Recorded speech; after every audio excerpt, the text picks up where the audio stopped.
Welcome to the Get Good at Presenting podcast with Lee Jackson. Hi, and welcome to the next episode of Get Good at Presenting. Today I've got a brilliant guest, someone who I've been told, I've never actually seen him speak, I'll be honest, but the reason I've asked him to come on is because I do quite a bit of work in various different sectors, and I've often asked people, who's one of the best speakers you've ever heard? And I was asking that at a workshop I was doing a few months ago, and they said, oh, this bloke called Andy Cope is what they said.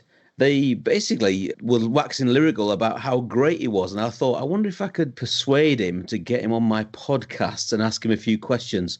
So please welcome Doctor, in fact. It's a Dr. Andy Cope from Art of Brilliance. Mate, you've made my day already. So some people are saying nice things about me. That's gone straight to my ego as a big ego boost. Yeah, and it is Doctor, mate. Doctor, I'm currently the UK's one and only Doctor of Happiness, which I'm very aware sounds a bit cheesy, but so that's my thing. I do presentations around and keynotes around what we call the art of being brilliant, which is essentially the science of happiness and well-being. I'm very interested. Before we even start, then how do you become a Doctor of Happiness? I have so many one-liners in my head right now. So. Oh, mate. Well, I was going to call myself Dr. Feelgood, but the modern world dictates that's not appropriate anymore. So that one's gone. So I'm going to stick with Dr. Happy. So what I basically did, when was it? 2005, I started doing a PhD at Loughborough it's essentially, mate, it's the opposite of what all the other doctors are. So I studied psychology at uni many, many years ago, and I studied phobias and disorders, anxiety, depression, paranoia, all the stuff that could go wrong with you. So what I twigged was, for 130 years since psychology had been around, it had always been about what was wrong with you. And so what we were going to do as psychologists was diagnose you with your problem, tell me about it, here's some counselling, some therapy, or some medication to make it better. But for 130 years, psychologists have literally never, ever studied people who are already happy on the grounds of them not being ill. All right, so the traditional psychologist would go, why on earth would you waste your time researching happy people because they don't need any help? And I just had this kind of epiphany of well, we don't know anything about them. I mean, what if we knew who the happy people were for a start? And then what if we sort of interviewed them and find out why they're feeling so amazing? And then what if we could learn from them some tricks and tips of how to feel amazing and put into our own life? So we wouldn't need counselling, therapy and medication, mate. It is an open goal that psychology has missed for 130 years. So I filled that gap in 2005. Took me 12 years. I describe myself as a recovering academic. Nearly killed me. But it's quite ironic that my PhD in happiness made me unhappy in the end. But I got there, mate. Loughborough Uni, 12 years, ground it out. 12 years, man. You must 12 have got years invited for a PhD, yeah. You must have got invited to their Christmas parties and. Oh, they got sick of me. They just gave it me to go in the end. I think I've just outlasted and welcome, you know. So I'm not very clever, mate, but I'm a case study in stickability and determination and hanging in there. Yes, yeah, I understand. So, Andy, you're speaking. You're doing. I guess to tell the listeners what kind of audiences and what size of audiences, what background. I'm just interested in who you actually speak to on a weekly basis. Yeah, mate. Well, touch wood and all that. Increasingly, the audiences have got a lot bigger. So I started where everybody starts off with 6 people in a room in a porter cabin in Scunthorpe. I'll present it to whoever will listen to me. I honestly think, mate, hand on heart, and I've actually got my hand on heart right now, that actually if you take... So 130,000 academic words in my thesis, but if you lose all the big words and you boil it down to the bare bones of actually, seriously, how can we all feel amazing in a world that's trying to knock us sideways? It won't have escaped your listeners' notice that mental health issues, it's gone bonkers out there. And I think, just because the world's gone mad doesn't mean we have to. So I'm really lucky now that over the last 12, 15 years, I get to do lots of international stuff, big keynotes, thousands of people now. But I'm still very happy to do 6 people in a porter cabin in Scunthorpe. I'm not bothered. Yeah, I wonder, where is this mythical porter cabin in Scunthorpe? I think we've all been there, right? It's a literal place where I started, mate. That's what I did. That was my first ever gig. Was an engineering company. It was raining. There was supposed to be 12. Only 6 turned up. We had a great day. But that's where we all start. Do you know what? And I know you're the PSA, aren't you? And I don't want to put the boot into the what's that? Public Speakers Association, isn't it, or something? Professional Speaking Association. But right, it's okay. Don't worry. Right, I'm not putting the boot in. I've been to a couple of gigs right there, and I was absolutely put off that. I went to one where there was a very, very well-known speaker who will remain unnamed, probably one of the biggest speakers in the UK. And because he was on, I paid me money and I went to have a listen to him. And his advice, and bearing in mind most of the audience were aspiring speakers, people who want to get into the game that me and you were in. His advice was, don't sit through other people, at a conference, don't turn up early and sit through other people's talks because they'll put you off. So what you got to do is rock up, do your thing, and then leave.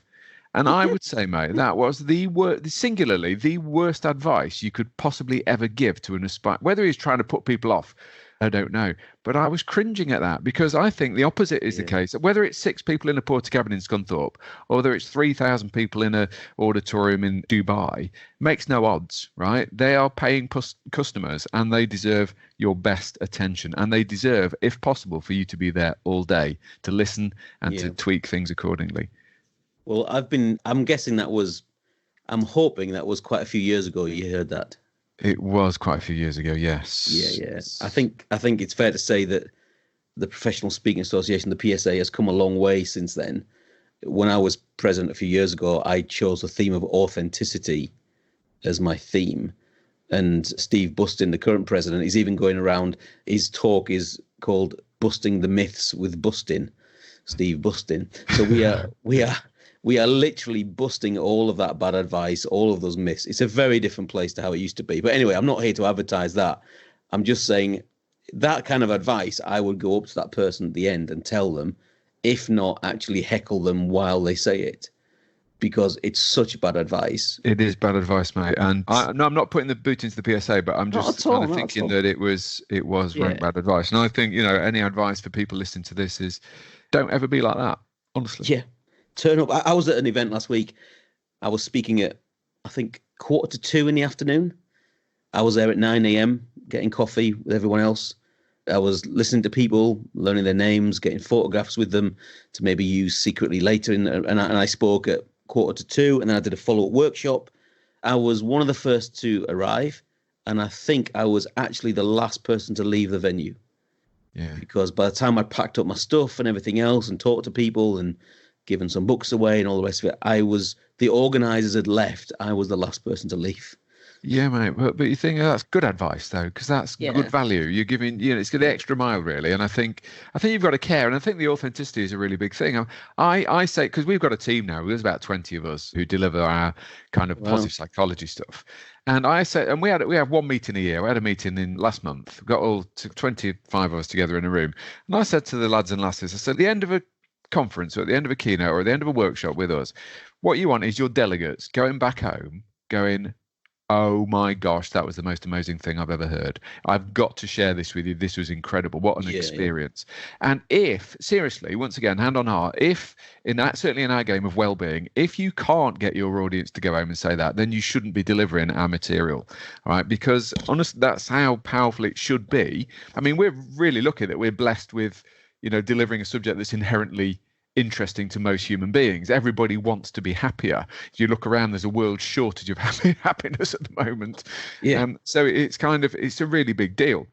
And some of the people who listen to this, their subject might not be quite as sexy. I do appreciate we've got a really sexy subject, but I think it's getting people to go out of your presentation going, wow, that was incredible. That's world class, right? And you see it every day. I see it every day. There is a huge gap between being really good at what you do and being world class. And I'm kind of really with a passion trying to fill the world class bit is what can we do to make our customers go, wow. Yeah. You have an on-stage name, do you? No, it's just Dr. Andy, Dr. Andy Cope. Doctor of Happiness. That's Dr. it. Dr. Happy? Have you been called Dr. Happy? Well, I do get introduced as Dr. Happy, but I mean, I think that's a really smart way in because I'm self-aware enough to know it sounds a bit shite. I do know that. Yeah. And I know that people will just laugh in my face when I call introduce me. No, it's funny, but when I was with some public sector people, and like I said, I asked them in the introduction, I asked them the question, who's been one of the best speakers you've ever heard? And they were saying, oh, Andy. And then one of them shouted, I think, no, Dr. Happy, Dr. Happy. That's what they said. I guess they remember that. They remember you. And I think you have, this might be random to the listeners, but do you do something about pants? I do about pants, mate. Yeah. Oh, nice about the pants. Yeah. See, I mean, that has got through. That's memorable. It's a thing on the internet, fella. Honestly, we sell loads of merchandise around special pants now. I mean, I'm not going to go into the sort of detail behind that. Essentially, it's about very quickly, we talk about life generally. So the average lifespan, mate, is 4,000 weeks. Yeah. I'm like you, I do school gigs. So if I announce that to a bunch of primary school kids, they're leaping around the hall going, oh my gosh, that's like amazing. That's like forever. Thank you for sharing. But if you announce that at a conference to an adult audience, there's less punching of the air and there's a bit more of a collective gulp and a kind of tumbleweed moment as they're like, shit, that's not a very big number. I've used a few type thing. Yeah. And our whole thing around happiness is that we end up reserving our happiness for a special occasion. So I'll be happy at the weekend. I'll be happy in the summer holidays. I'll be happy when I'm in Tenerife. I'll be happy when I retire. And in the same way, we end up reserving our special pants for a special occasion. Yeah. So our punchline at the end is, quit waiting. Why are we waiting till Friday to be happy? Yeah. Oh, because everybody else is. That's the reason. So we're all about kind of shifting your mindset. Why can't you be happy on a Monday? Who says Monday? We've learned, it's deeply ingrained, mate, in the British mentality is that Mondays are bad and Fridays are good.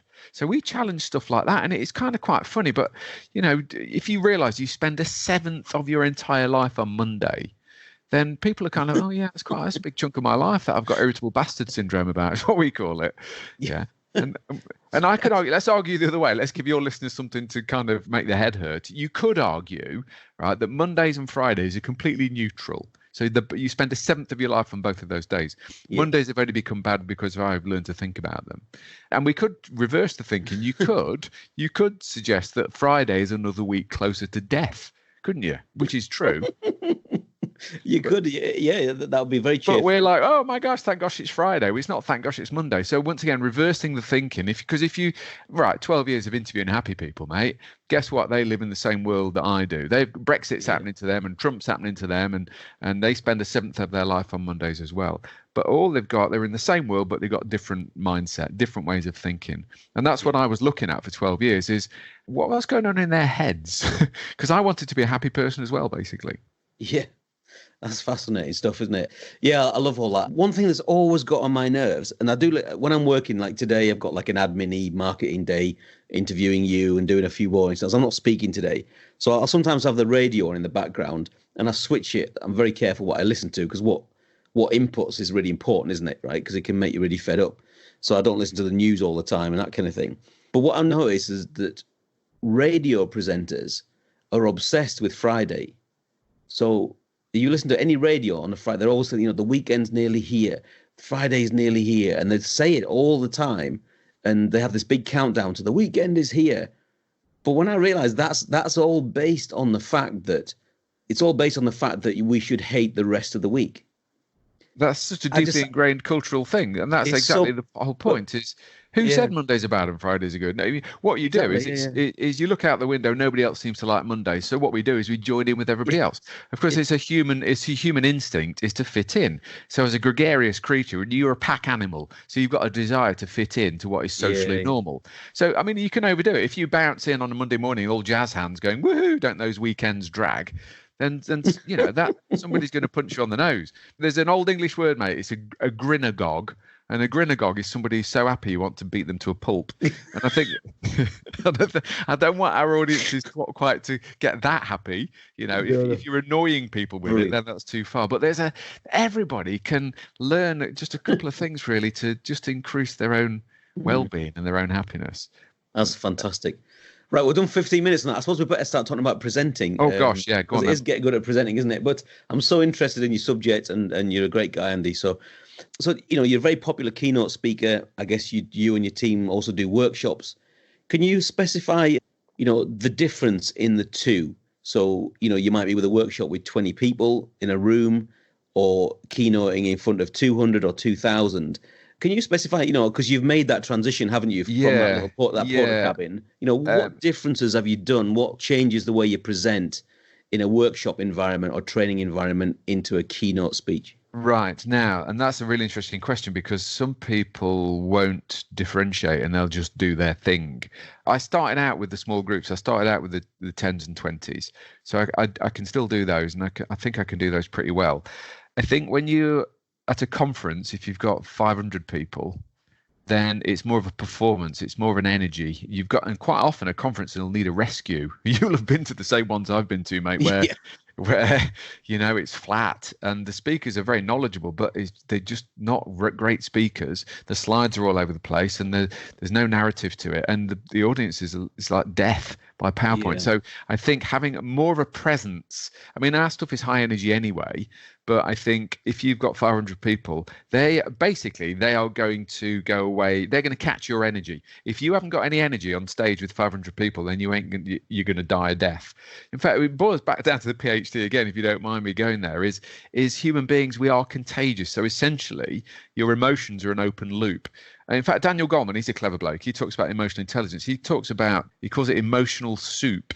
So in any social situation, everybody in the room is having a say in the flavor or the atmosphere of the day.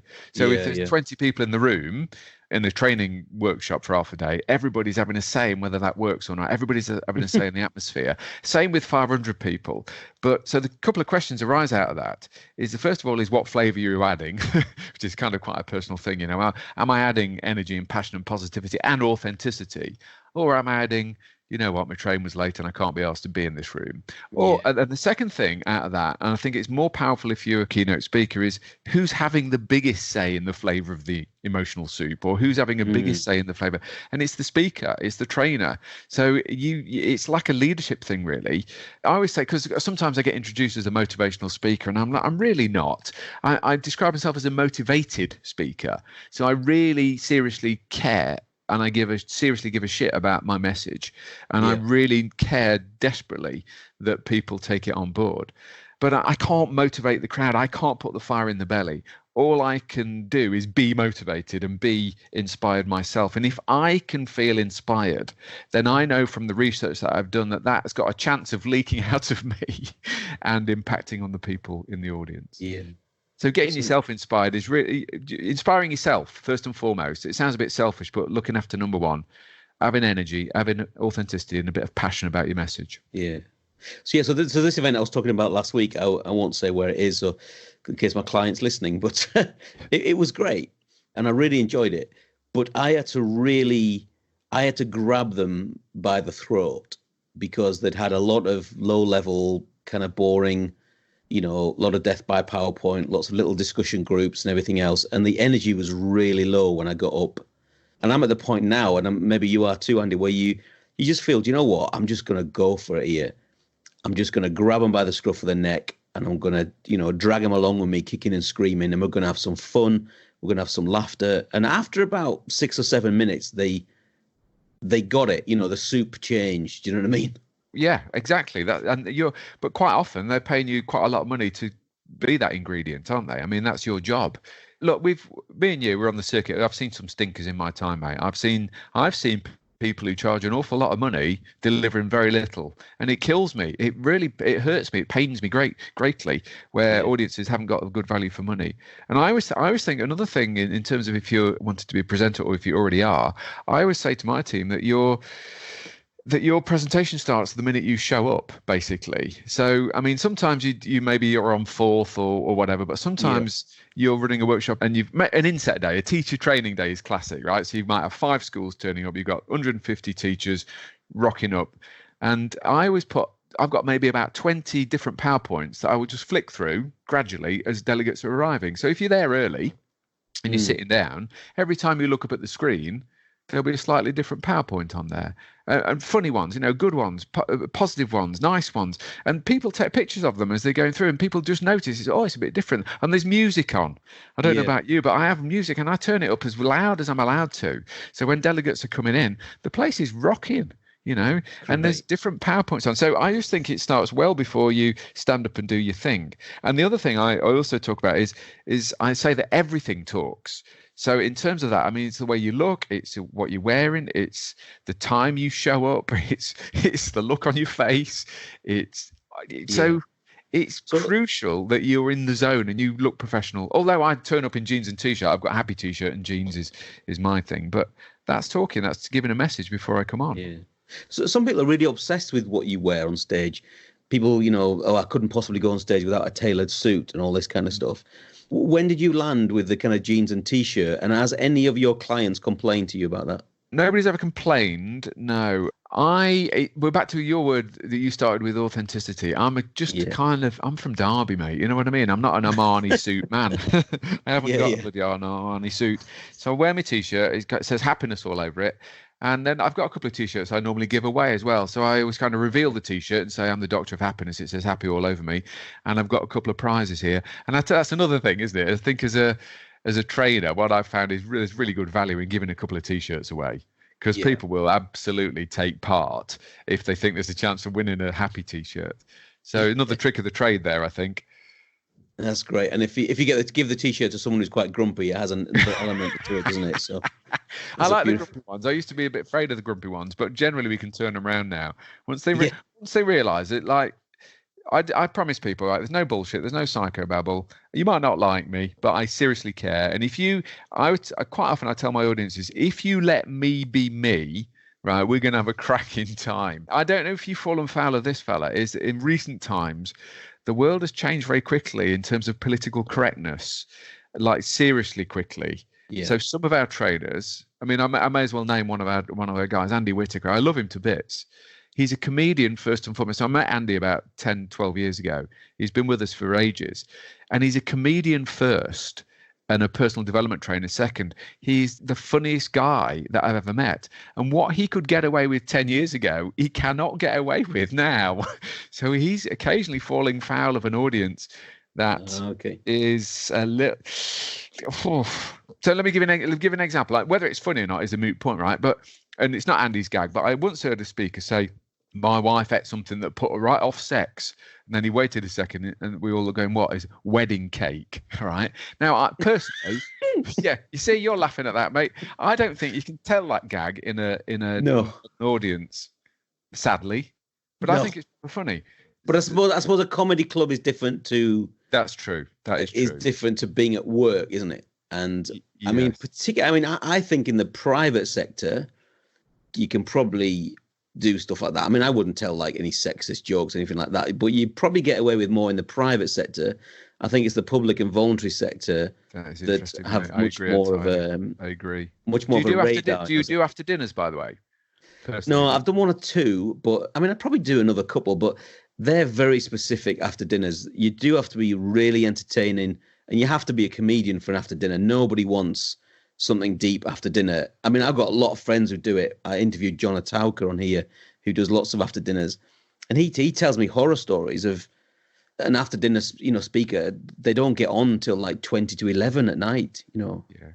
And I just think, no, do you know what? I mean, I'm a night owl, but I don't think anyone's going to want to listen to me at 20 to 11 at night, No, I agree with you. I think it's a very specialist thing. Yeah. So, and it's comedy first and foremost. But even at those, you've got to be a bit careful, I think. I mean, I do a couple, but I do make it absolutely clear that I'm not a comic. I'm supposed to be an academic, for heaven's sake, So I normally do pre-dinner. I say, can I just do before we have a beer? Or when we've just got our first beer, we all sit down before the soup arrives. I'll do half an hour then. It's probably the beer that's the issue, isn't it? I did an education one. It went really well, actually, but they did have me on early.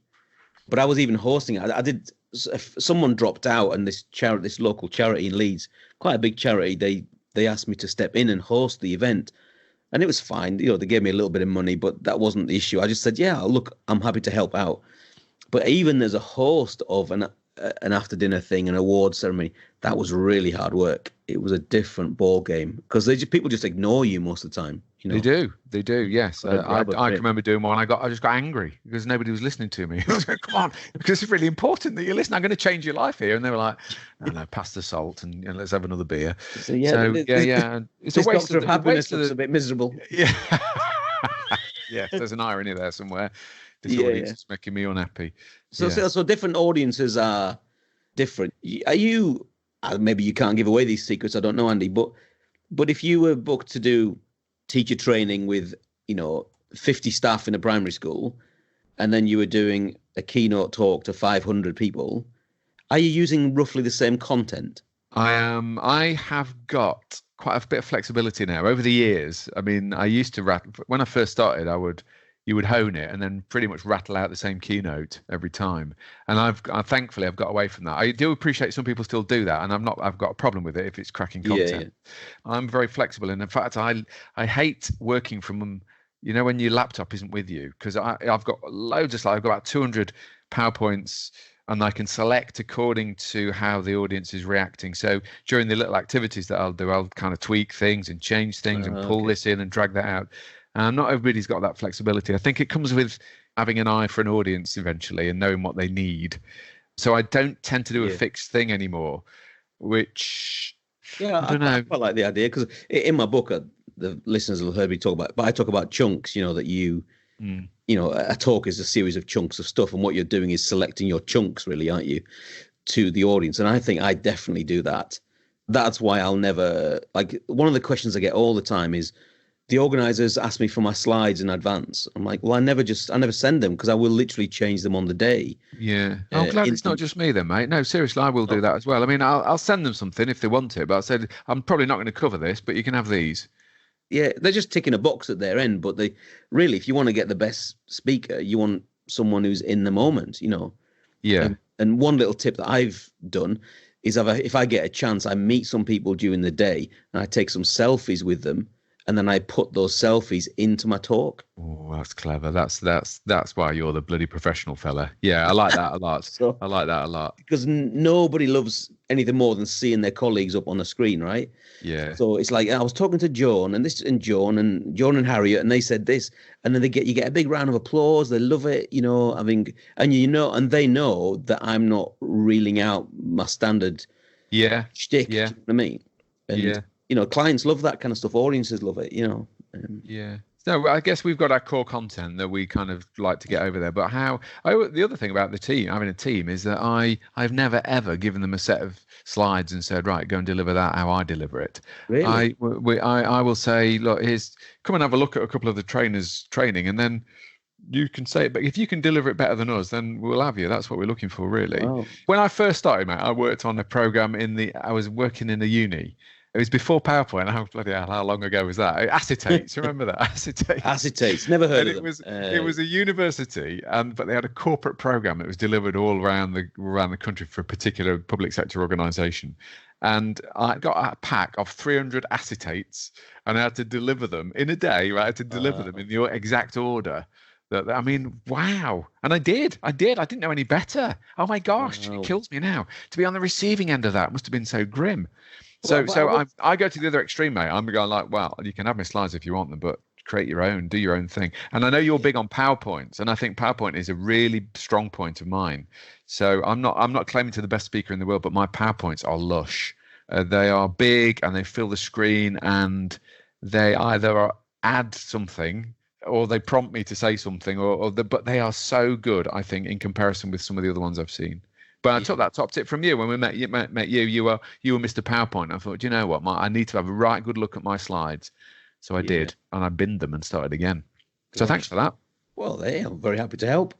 Very happy to help. My book's still available, PowerPoint Surgery. You're very welcome to find that. Me and slides, I guess. I do it now, but in the context of presentation skills, it's about 50, 60% of my work, and the rest of the time I'm on stage. But it was just amazing me that people never even looked at their slides. It was like I call them slides of the last sausage on the speaker's barbecue, They never looked at them. They used to work on their scripts.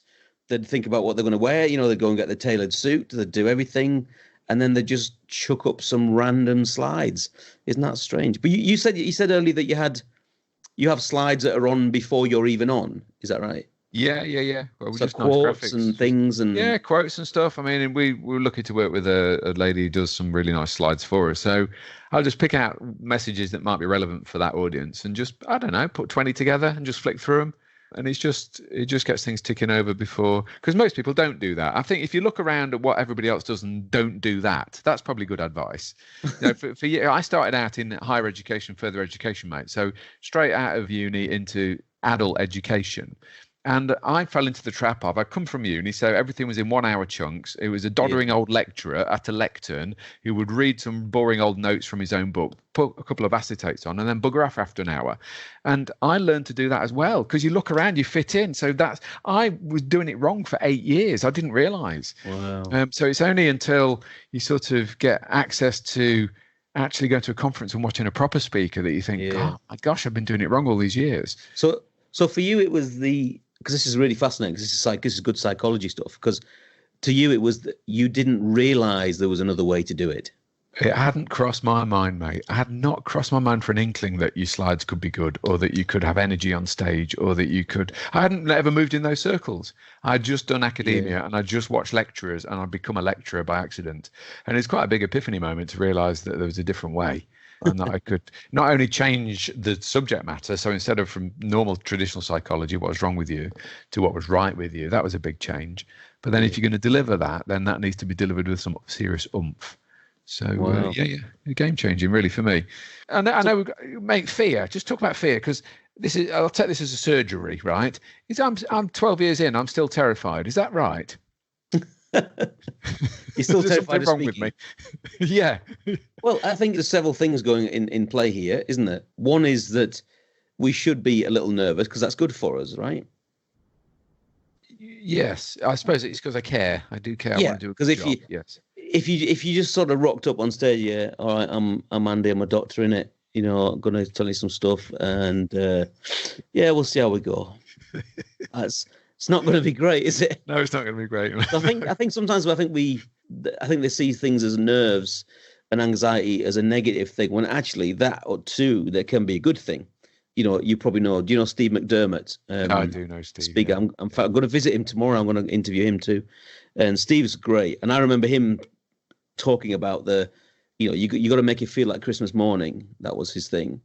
You know, that as a kid, I was nervous coming downstairs on Christmas morning, wondering whether Santa had been. So I was nervous, but it was a good anxiety. It was a good nerves, not a bad nerves. My mouth wasn't dry. I wasn't panicking, but I was also a little bit on edge, just to bring that edge, I think. Yeah. Okay, that's good advice, mate. Thanks for that. Yeah. Oh. So it's excited, nervous energy instead of sheer panic, isn't it? Yeah, you can freeze like a rabbit in the headlights, can't you? Or you can just be on your toes a little bit, thinking, oof, you know, and having that feeling like, yeah, I think I still need to go to the toilet, even though I just went 3 minutes ago. I call it the phantom wee. Is that a man of a certain age thing, isn't it? I'm sure. No, this is that. No, I used to have this when in my 20s, when I was in bands and stuff like that, because the guys in my band were just like, Lee, you just been to the toilet. You don't need to go again. But because what anxiety brings, of course, is it wants to clear your system out, right? Yeah. You know, without being too graphic, it wants to remove any excess weight, I think. That's God, there's more science there in that than I've said all in the last half hour, fella. Yeah. Yeah, very good. But no, there you go. So there's something there. But yeah, I'm going to do a few episodes around anxiety. I've got some great people. I've got some counselors and some neurologists and people lined up to talk about anxiety. So I'm going to go a bit of a deep dive into that one in the next few episodes, I think. So yeah, I think I've got. Can I start that then? Start that is I can't quite remember this. If I can tell the story. It's called Rule Number 6. Don't know if you've heard it. I got it out of a book by Benjamin Zander. Apparently, true story, two sort of presidents talking to each other in the White House. Yeah. So the American one talking to somebody, the other one, and they're having a good old talk about something. And then the American president's aide came up to him and whispered something in his ear. And the president just goes, thanks for that. Thanks for reminding me. So the other guy says, well, what did he just say? And he said, he reminded me about Rule Number 6. So he says, what's Rule Number 6? He says, Rule Number 6 is don't take yourself too seriously. So the other guy says, oh, that's really interesting. What are the other 5 rules? And the president says, there aren't any. and I kind of quite like that as a speaker. I think is maybe if we don't take ourselves too seriously and if we realise that actually it should be good fun, and the more fun we're having up there on stage, the more fun the audience will be having as well. So, and chill, things might go wrong, but it's not. I like that. And I think maybe also we can, I think we need to remove the Messiah complex a little bit as well. Because, anxiety comes when you think you're going to solve everybody's problem in a 32-minute talk. We're not God Almighty. Just go and do your thing and just lower. In some ways, I always say, just lower the bar a little bit, because you're not going to solve every problem in the world in a half-hour talk. So go out there, enjoy it, but just take the pressure off yourself a little bit, Yeah, good man. You see, that's made me feel nice and calm and relaxed as well. Well, that's special. Well, that's fantastic. Well, we've spoken a lot. We could speak all day, but I guess we need to stop. Any couple of quick tips that you could give a speaker who wants to get to where you want to be and be doing the big keynotes and bringing energy on stage. A couple of quick tips to finish. A couple of quick tips. I think you can't beat hard work, mate. Honestly, you cannot beat hard work. I guess the downside of my job is not the keynote speaking. That's great. It's the mileage. It's the trundling up and down the M6 and the M1 and whatever. So I think hanging in there as well. I think in the early days, in fact, we've got a couple of new guys in the team who are desperate to be a big keynote speaker straight off. And I'm like, come on, you're 26, you don't know anything yet. And I think hard work, and be prepared to put 5 years of hard graft in, talking to 6 people in a porter cabin in Scunthorpe. And sometimes you'll be doing that more than you imagine. So hanging in there, I think, and sheer graft and hard work has got me where I am. So I would give those as my top tips. Probably not very inspiring, but that's the truth. No, I quite like it. I think, I like this phrase of, like time was invented for a reason. You should, experience is a good thing.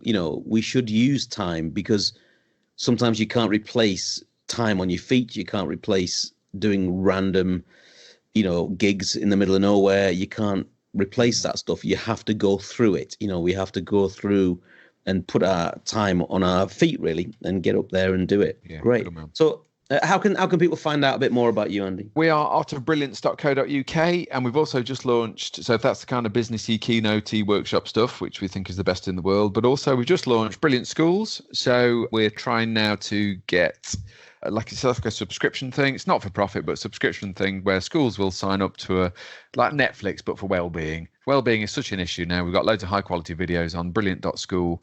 The schools sign up, put money in the pot, and we produce videos, and it's ace. So that's what we're pushing at the moment. That's my next 10 years. Fantastic. Sounds absolutely brilliant. Oh, yeah. And so before I go, I'm just a reminder to the listeners, a little cheeky plug for myself, that my audiobook's just come out. So it's Get Good at Presenting. The book is now an audiobook, and it's available on iTunes and Audible and everywhere else, because I know people were really keen to get an audiobook. So I've put the work in, Andy, and I've made it into an audiobook. There you go. Boom. Magic. So there you go. So thank you to Andy, Dr. Happy, for Art of Brilliance, and you can find out more details from his website, which is artofbrilliance.co.uk. Is that right? Indeed it is, sir. Indeed. Thank you so much for your time, mate. Fantastic. Hey, it's been an absolute pleasure, mate. Yeah, keep up the good work. Cheers now. Bye. Thanks for listening to the Get Good at Presenting podcast with your host, Lee Jackson. If you'd like to know more about Lee's work as a motivational keynote speaker and presentation coach, visit his website at leejackson.biz. That's leejackson.biz.